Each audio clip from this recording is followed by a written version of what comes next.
Pada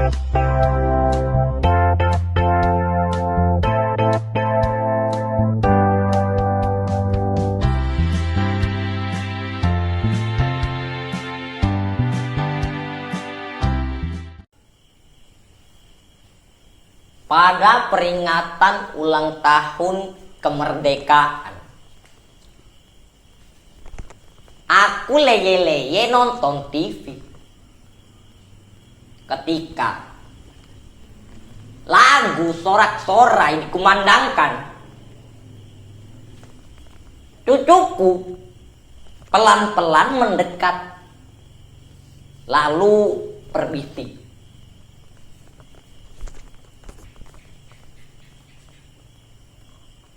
"Apakah kita sudah merdeka, Kek?" Aku terkejut. Apa?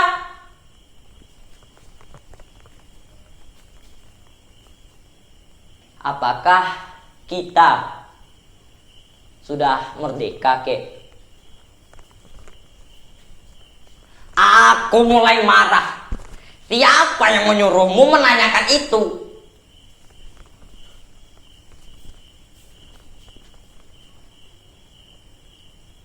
Aku baca di koran.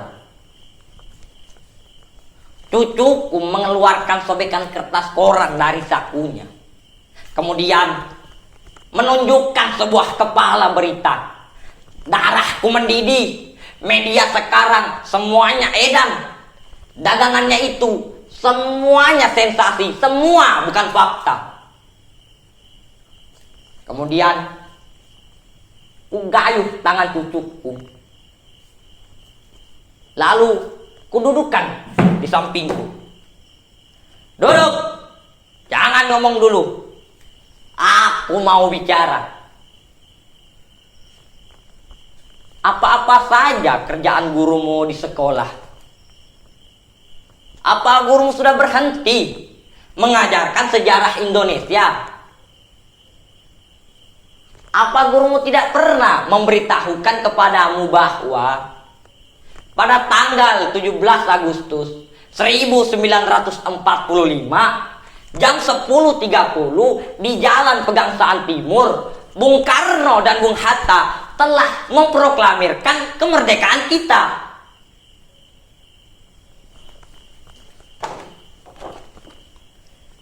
Proklamasi kami, bangsa Indonesia, dengan ini menyatakan kemerdekaan Indonesia. Hal-hal yang mengenai pemindahan kekuasaan dan lain-lain diselenggarakan dengan cara saksama dan dalam tempo yang sesingkat-singkatnya. Jakarta, 17 Agustus 1945, atas nama bangsa Indonesia, Soekarno-Hatta. Nah, sejak saat itu kita sudah merdeka.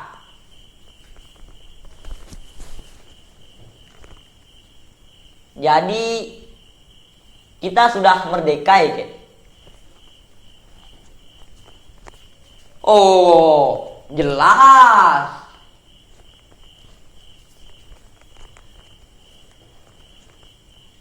Kalau kita sudah merdeka, Kek,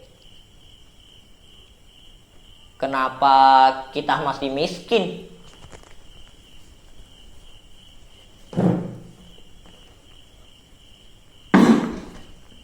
Hampir saja tanganku menampar mulut cucuku. Untung aku ingat, anak kecil ini masih cucuku sendiri. Sambil menahan geram, aku menggeram. "Cucu, dengarkan kakek baik-baik. Kalau kita ini sudah merdeka, itu artinya kita telah bebas dari penindasan penjajah. Kita bebas menentukan nasib kita sendiri. Kita bebas berbuat, kita bebas berpikir, kita bebas menentukan nasib kita sendiri. Tapi kalau kamu itu lapar, miskin, sakit, terpuruk, gagal, kecewa, kalah, lemah, Oh, itu bukan urusan kemerdekaan. Gini. Kalau kamu ingin kaya, harus kerja keras, harus mencari sendiri kekayaanmu, membalik nasib kamu. Tidak ada orang yang mau menolong. Kalau kamu ingin berhasil, mau jaya, mau hebat, harus kerja keras, harus berani bersaing, harus berani berkorban, harus berani melawan tantangan. Tidak ada orang yang mau menyuapi, apalagi mengasihani. Kalau kamu itu ulet, berprestasi, pinter, kamu bakal jadi orang nomor 1.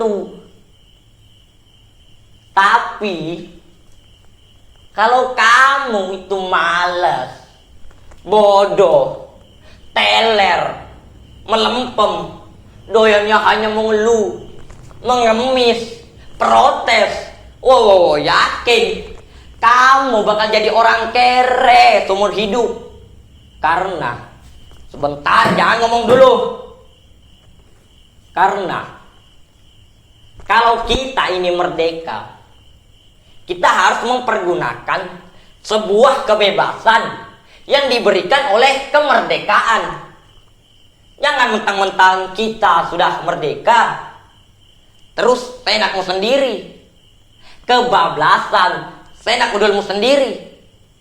Padahal sebentar, jangan ngomong dulu, aku belum selesai ngomong.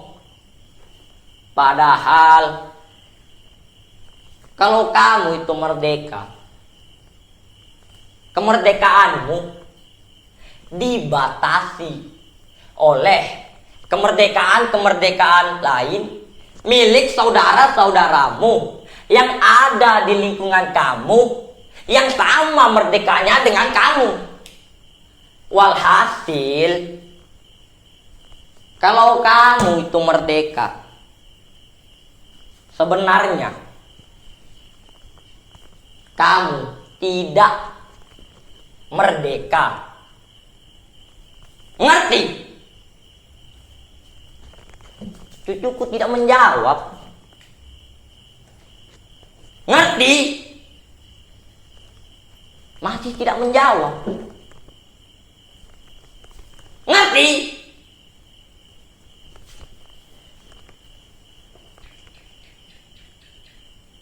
Tidak. Nah, dengan kamu bilang tidak, berarti kamu adalah orang yang merdeka.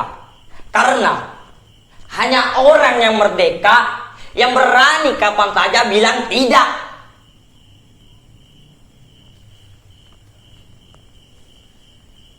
Di layar televisi, sang Saka telah dikerek, diiringi dengan lagu Indonesia Raya. Aku jadi merinding. Aku terlempar ke masa revolusi. Ketika aku pergi ke hutan, bersembunyi di balik ketiak-ketiak bukit, mencegah konvoi tentara kolonial, menghancurkan jembatan malam-malam, mengendap-endap ke kota, menyusup ke tansi militer kolonial untuk mencuri senjata. Tapi kami disergap karena ada pengkhianatan. Kami lari dan kakiku tertembak. Kami semua jatuh ke dalam sumur tua.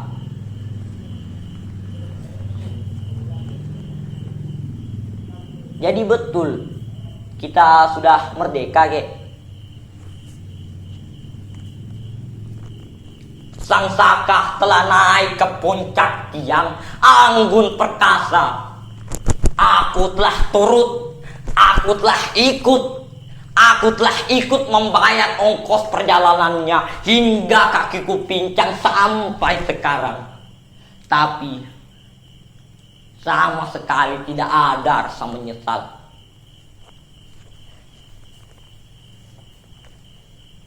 Jadi betul, Kek. Kita sudah merdeka. Pada masa kemerdekaan, aku letakkan senjataku. Aku kembali ke sawah. Hidupku tenang. Sampai pada suatu saat ada yang menfitnahku, mengatakan akulah pengkhianatnya pada masa kami disergap dulu. Aku diperkarakan dan dipenjara 5 tahun.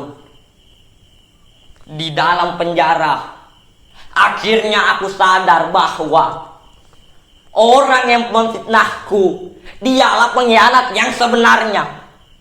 Setelah aku bebas, aku cari dia di kota. Ternyata dia telah jadi pejabat yang amat dicintai masyarakat. Dia tahu aku akan datang.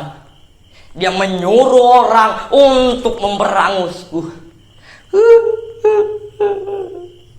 Aku bukan pahlawan lagi. Aku hanya orang biasa yang mencintai keluargaku. Aku lari.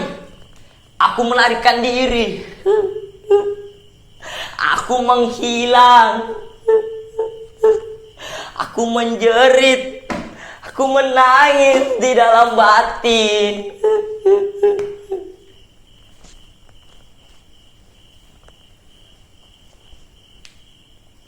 Kalau betul, Kek, kita sudah merdeka, kenapa kakek menangis?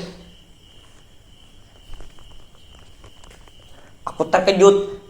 Cepat-cepat aku seka air mataku.